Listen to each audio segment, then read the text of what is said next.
नमस्कार, आप देख रहे हैं न्यूज़ वन इंडिया। मैं हूं आपके साथ राजेश कुमार। बुलेटिन की शुरुआत बड़ी खबर के साथ करेंगे। राजस्थान के मुख्यमंत्री अशोक गहलोत कोरोना पॉजिटिव हुए हैं और पूर्व सीएम वसुंधरा राजे भी कोरोना पॉजिटिव हुई हैं। दोनों ही नेताओं ने ट्वीट करके इस बात की जानकारी दी। तो राजस्थान के मौजूदा मुख्यमंत्री और पूर्व मुख्यमंत्री दोनों की रिपोर्ट पॉजिटिव आई है और ट्वीट करके अशोक गहलोत ने भी जानकारी दी और वसुंधरा राजे ने भी जानकारी दी। उन्होंने लिखा कि जो लोग भी इन दिनों उनके संपर्क में आए वो अपनी जांच जरूर कराएं। तो ये ट्वीट किया मुख्यमंत्री अशोक गहलोत ने कि पिछले कुछ दिनों में देश भर के कोविड के मामले बढ़े। मैं स्वयं भी हल्के लक्षणों के साथ कोविड से संक्रमित हो गया हूं। डॉक्टरों की सलाह के अनुसार अगले कुछ दिन निवास से ही काम जारी रखूंगा। आप सब सावधानी बरतें एवं कोविड प्रोटोकॉल का पालन करें। और इसी तरह का एक ट्वीट वसुंधरा राजे ने किया, वो भी कोरोना पॉजिटिव आई हैं। उन्होंने लिखा कि कोविड की जांच में मेरी रिपोर्ट पॉजिटिव आई है। चिकित्सकों की सलाह पर मैं पूर्ण रूप से आइसोलेशन में हूं। जो लोग मेरे संपर्क में आए वो अपनी जांच कराएं और सावधानी बरतें।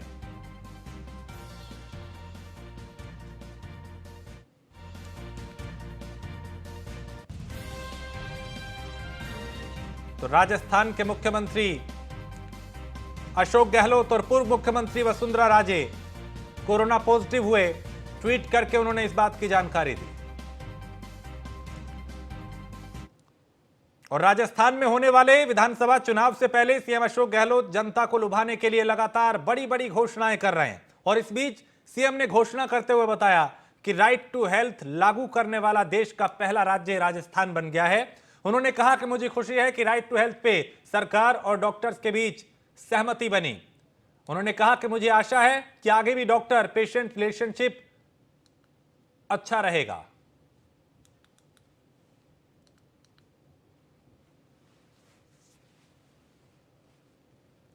बिहार के मुख्यमंत्री नीतीश कुमार भले ही कहते रहे हो कि वो प्रधानमंत्री पद के उम्मीदवार नहीं हैं, लेकिन जेडीयू की तरफ से लगातार नीतीश कुमार को पीएम चेहरा बताने की कोशिश की जा रही है।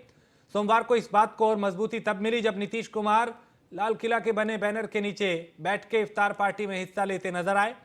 और लाल किला के बने तस्वीर के नीचे सीएम नीतीश कुमार के बैठे और इस दौरान उनकी मुस्कुराहट भी चर्चा का विषय बन गई है। इसको लेकर सियासी बयानबाजियां भी शुरू हो गई हैं। इसके कई मायने भी निकाले जा रहे हैं। तो लाल किले की जो तस्वीर है, जो बैनर है, उसी के तले इफ्तार पार्टी का आयोजन किया गया। कई दलों के नेता इसमें शामिल हुए, लेकिन अब वो कई संकेत दे रहे हैं प्रधानमंत्री के उम्मीदवार को लेकर।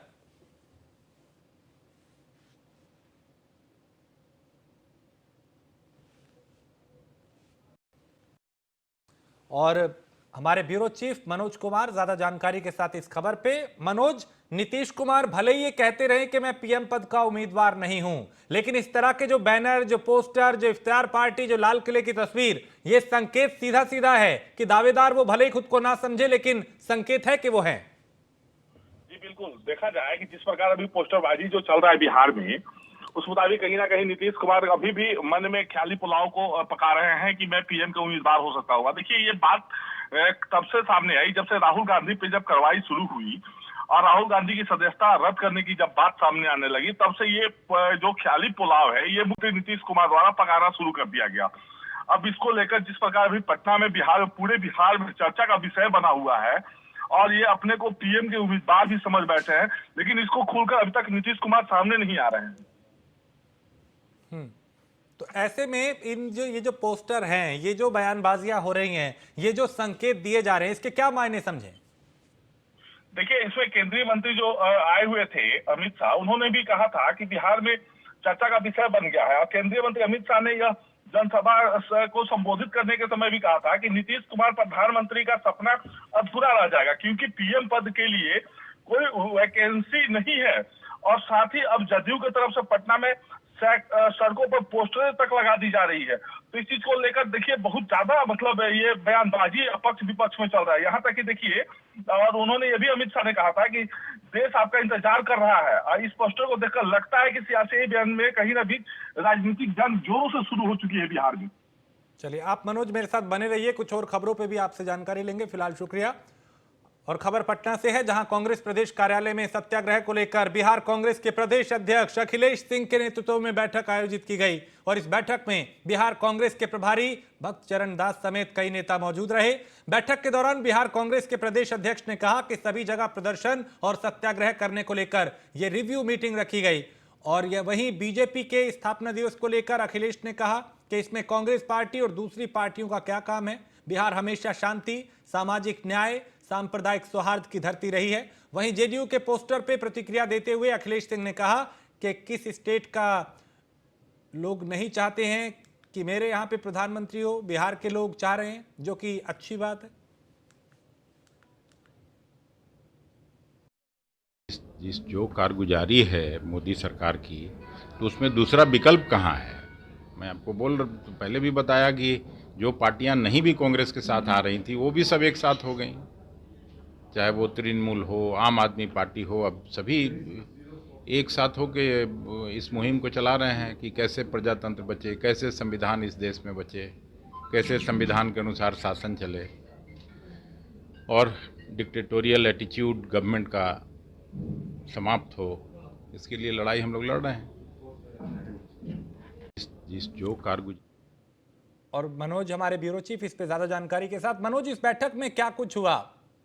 देखिए, बैठक में जो प्रदेश अध्यक्ष अखिलेश सिंह, उन्होंने ये भी कहा कि बीजेपी का जो स्थापना दिवस को लेकर उन्होंने कहा कि कांग्रेस पार्टी और दूसरी पार्टियों का क्या काम है। स्थापना दिवस वो मनाए, केवल सांप्रदायिक सौहार्द बनाए रखे, यही हम लोग का सलाह होगा। बिहार में हमेशा शांतिपूर्ण और सामाजिक न्याय, सांप्रदायिक धरती रहा, इसको लेकर डेवट नहीं होने करे। मतलब किसी तरह का जो है वो स्थापना दिवस मना रहे हैं, लेकिन वो कम से कम शांतिपूर्ण और ये को प्रसारित करे, कम से कम लोगों के बीच शांति रहे। तो उन्होंने बहुत सही बातें। देखिए, वो एक्चुअली देखिए, अभी महागठबंधन में कांग्रेस भी है, आरजेडी, जदयू और कांग्रेस, ये तीनों एक साथ हैं, जिसको लेकर अभी ये लोग आए दिन कहीं ना कहीं भाजपा पे निशाना साधते नजर आ रहे हैं। ठीक है, बहुत शुक्रिया मनोज इस तमाम जानकारी के लिए। और लोजपा अध्यक्ष चिराग पासवान पटना एयरपोर्ट पे मीडिया से बात करते हुए मुख्यमंत्री नीतीश कुमार पर उन्होंने जमकर निशाना साधा और उन्होंने सासाराम और नालंदा में फैली हिंसा को लेकर नीतीश कुमार पे तंज कसा और कहा कि इस तरीके की हिंसा नीतीश कुमार के सुशासन पे सवाल खड़े कर रही है। यह भी कहा कि नीतीश कुमार के सुशासन को बस शिक्षक अभ्यर्थियों पर लाठी चलाती है। इसके साथ ही उन्होंने गृह मंत्री अमित शाह से बिहार में राष्ट्रपति शासन लागू करने की मांग की। मुख्यमंत्री नीतीश कुमार जी की राजनीति ये सूट करता है। पहली बार नहीं है भैया ऐसा, रामनवमी के दौरान इस तरीके की घटनाएं घटी। और इन घटनाओं से सबक क्या लिया? कोई सबक नहीं। परिणाम स्वरूप पिछले 3 दिन 4 दिन चुप रहिए मेरा प्रदेश है और मुख्यमंत्री नीतीश कुमार जी को इस बात से कोई फर्क नहीं पड़ता। जो मुख्यमंत्री खुद दलित, महादलित, पिछड़ा, अति पिछड़ा, अगड़ा, पिछड़ा, लव, पार्टी की ही राजनीति करते रहे हैं, उनको फर्क नहीं पड़ता भैया कि कोई दो समुदाय आपस में लड़े। खबर दिल्ली से है, जहां मंत्री गणेश जोशी ने केंद्रीय मंत्री नितिन गडकरी से मुलाकात की और देहरादून से केवाड़ी मोटर मार्ग चौड़ीकरण और सुधार का अनुरोध किया गया। मसूरी के लिए स्वीकृत टनल का शिलान्यास के लिए उत्तराखंड आने का न्योता भी दिया। तो केंद्रीय मंत्री नितिन गडकरी जल्द उत्तराखंड आने का उनको भरोसा दिया है कि वो यहां आएंगे।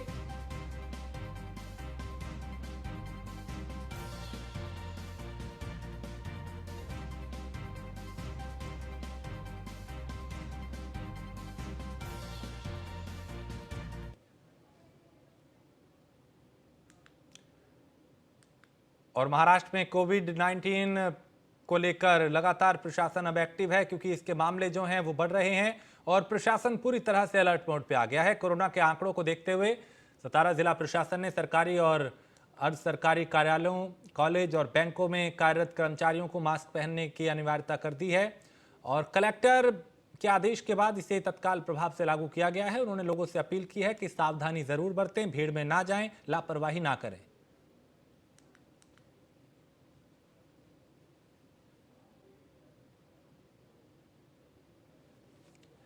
तो सामाजिक स्थलों पे मास्क लगाने को अनिवार्यता किया है, यानी उन्होंने कहा कि लापरवाही ना बरतें, मास्क जरूर पहने, सोशल डिस्टेंसिंग का पालन करें, सफाई का विशेष ध्यान रखें क्योंकि कोरोना के मामले एक बार फिर बढ़ने लगे हैं और ये बढ़ते हुए मामले शासन प्रशासन की चिंता भी बढ़ा रहे हैं।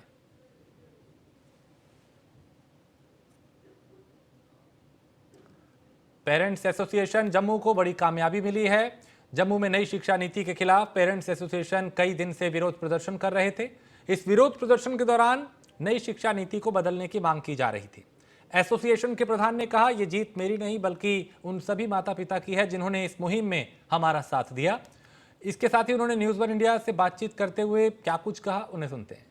न्यू एजुकेशन पॉलिसी के खिलाफ लंबे समय से पेरेंट्स एसोसिएशन संघर्ष कर रहा था और आज पेरेंट्स एसोसिएशन के प्रधान के साथ बहुत सारे ऐसे माता पिता हैं, उन्हें मिली कामयाबी।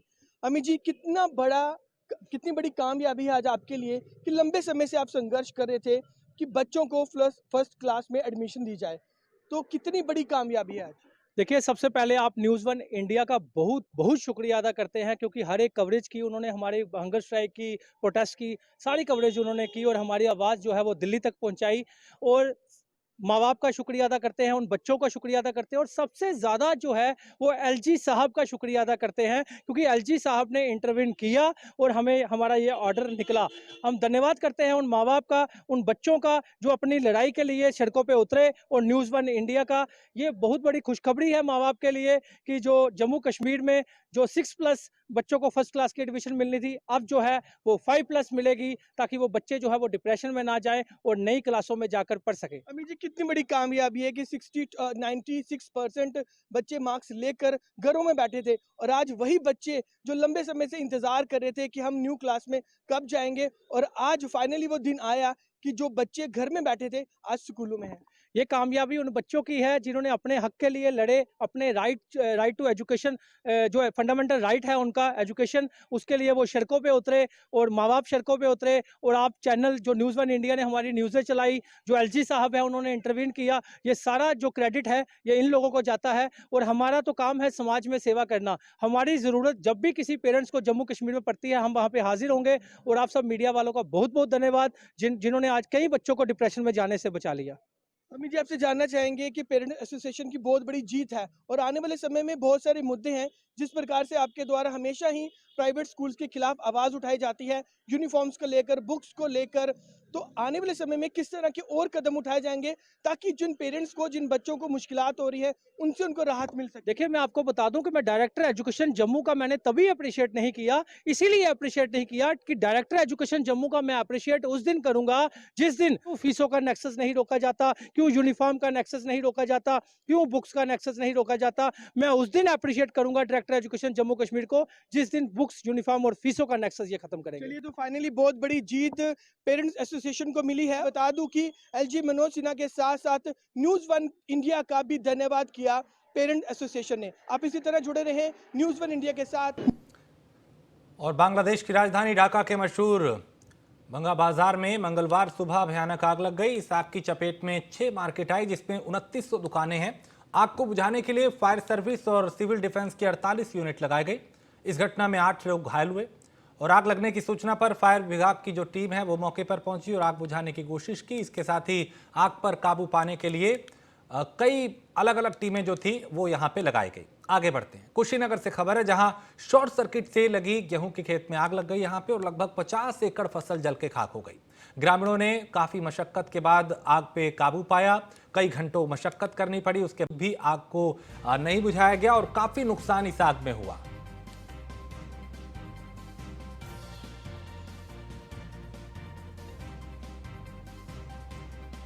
तो ग्रामीणों ने आग पर काबू पाने के लिए कई घंटों तक मशक्कत की। मौके पर फायर विभाग की टीम भी पहुंची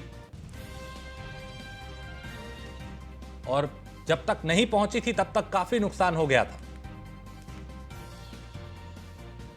तो बड़ा नुकसान इस आग की वजह से हुआ। गर्मी जैसे जैसे बढ़ रही है, कई जिलों से, शहरों से, गांवों से आग की इस तरह की खबरें, तस्वीरें जो हैं वो आने लगी हैं क्योंकि एक जरा सी लापरवाही, एक छोटी सी चिंगारी एक बड़ी आग का रूप ले लेती है।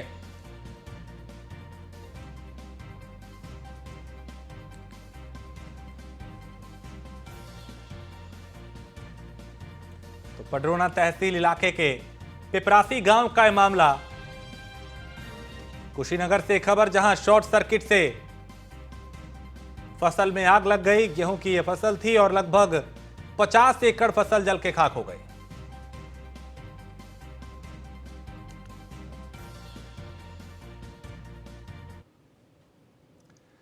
तो मौके पर दमकल विभाग की टीम के ना पहुंचने से ज्यादा नुकसान हुआ। आग देखते ही देखते फैलती गई और कई बड़े क्षेत्र को इस आग ने अपनी चपेट में ले लिया। और वो किसान जिसने साल भर मेहनत की, इस फसल को बीज बोए, पानी दिया, रखवाली की, वो फसल जल के राख हो गई। और डीके यादव हमारे संवाददाता इस पे ज्यादा जानकारी के साथ। डीके यादव, इस छोटी सी चिंगारी ने बड़ा आग का रूप ले लिया, बड़ा नुकसान किसान का हुआ। तहसील क्षेत्र के पिपरासी गांव का मामला है पूरा ये, जहां पे एक तरह से देखा जाए तो लगभग विद्युत विभाग के और फायर ब्रिगेड की लापरवाही के कारण यहाँ जो है कि किसानों का लगभग 3-4 महीने से जो फसल उसने वो संजो के रखा था, वो उसकी पूरी फसल जो है, हालांकि इसमें दर्जनों लोगों की बताई जा रही है कि दर्जनों लोगों का 50 एकड़ से ज्यादा जो गेहूं की फसल लगी थी, अब कुछ ही दिनों में कटने ही वाली थी, 2-3 दिनों में, वह जो है कि एक मतलब कुछ ही क्षणों में वो जल के राख हो गई। इसमें देखा जाए तो हालांकि ग्रामीणों ने इसकी सूचना जो स्थानीय फायर ब्रिगेड के लोग हैं उनको भी दिया था, लेकिन वो लोग मौके पर नहीं पहुंचे। और दूसरी तरफ विद्युत विभाग के भी लोगों की जो है कि जिम्मेदारी जो थी कि वो लोग जो है कि इस समय जब हवा चल रहा है तो उसको देखते हुए वो जो है कि विद्युत शॉर्ट सर्किट न हो तो उसकी व्यवस्था करनी चाहिए, लेकिन उन लोगों ने भी नहीं किया था, जिसकी वजह से किसानों का लाखों रुपए का नुकसान हुआ और 50 एकड़ से ज्यादा फसलें जलकर राख हो गई। जी, बहुत शुक्रिया डीके यादव जानकारी के लिए। तो एक बड़ा नुकसान किसानों का यहाँ पे हुआ और एक फसल जो थी वो जल के खाक हो गई। खबर महोबा से, जहां दबंगई और दहशत के लिए अवैध तमंचे का प्रदर्शन किया गया और तमंचे से केक काट के जन्मदिन मनाया गया। अवैध तमंचे की नाल से केक काटा गया और इसका बाकायदा एक वीडियो भी वायरल हो रहा है। श्रीनगर कोतवाली कस्बे का मामला, और इस तरह के कई मामले अक्सर सामने आते हैं जहां अवैध हथियार के साथ, तमंचे के साथ, पिस्टल के साथ फोटो खिंचवाई जाती है, वीडियो बनाए जाते हैं, जन्मदिन मनाया जाता है।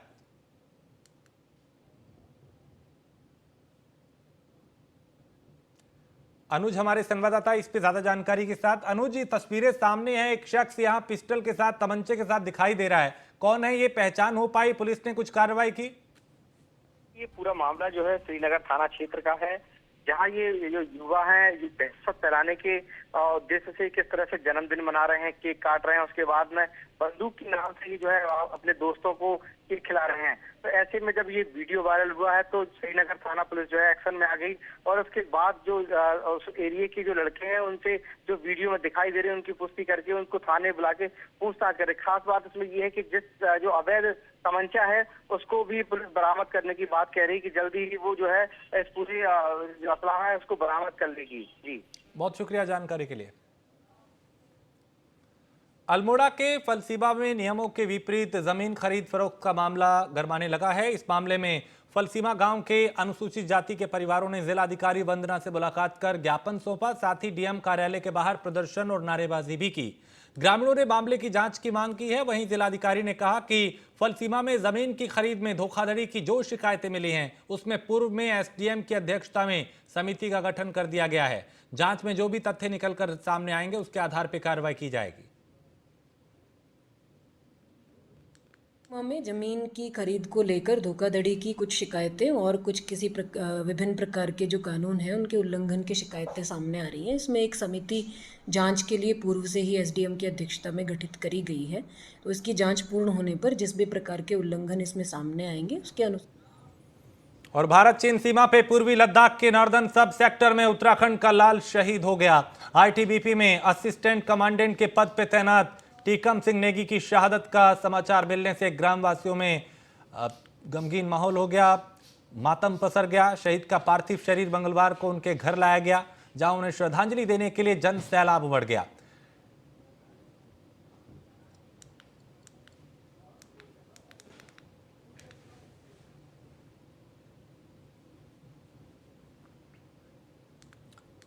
तो स्पेशल मिशन के दौरान टीकम सिंह शहीद हुए और जब पार्थिव शरीर उनका यहां पहुंचा तो लोगों ने भारत माता की जय के नारे लगाए।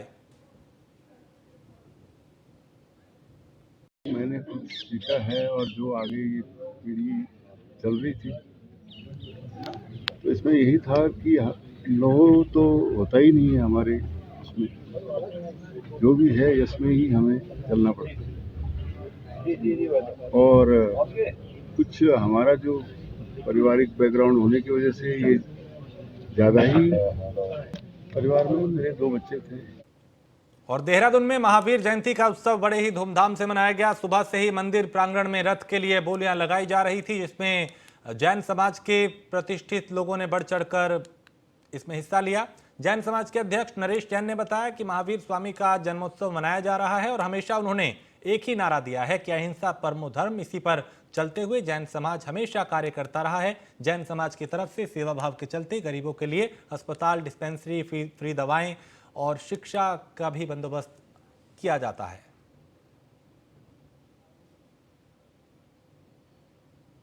जैन समाज का एक विशेष पर्व है जिसको हम महावीर जयंती कहते हैं।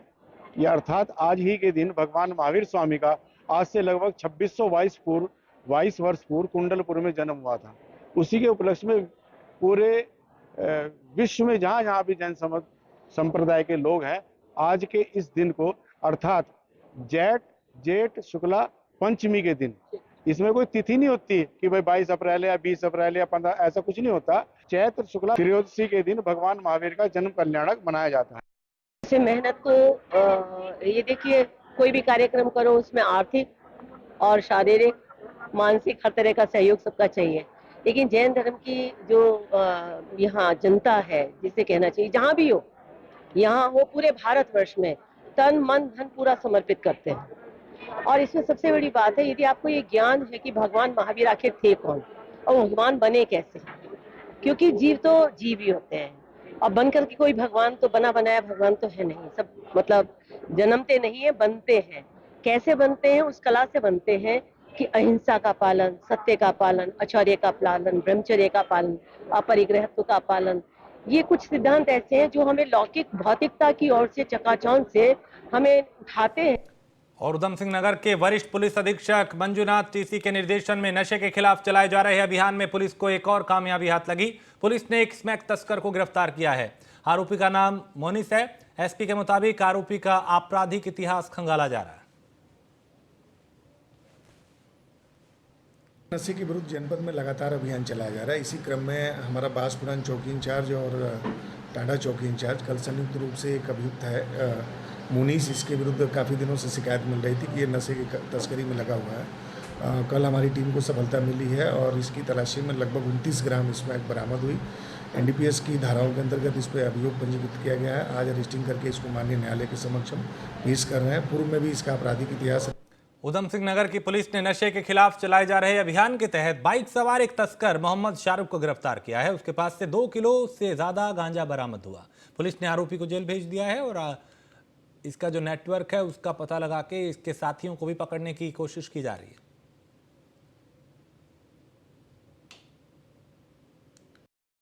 लगातार कार्रवाई की जा रही है। इसी क्रम में इनकी जो चौकी है मंडी चौकी इंचार्ज को कल सफलता मिली है। ये शाहरुख नाम का लड़का है। ये गांजे की तस्करी में इसका नाम आ रहा था। कल इसके पास से 2 किलो गांजा बरामद करने में सफलता मिली है, लेकिन जिसकी कीमत लगभग 60,000 रुपये के करीब में है। इसको भी एनडीपीएस की धाराओं के अंतर्गत अभियोग पंजीकृत करके आज माननीय न्यायालय के समक्ष पेश कर रहा है। और यहाँ एक ब्रेक के लिए रुकेंगे। ब्रेक के उस पार कुछ और खबरें।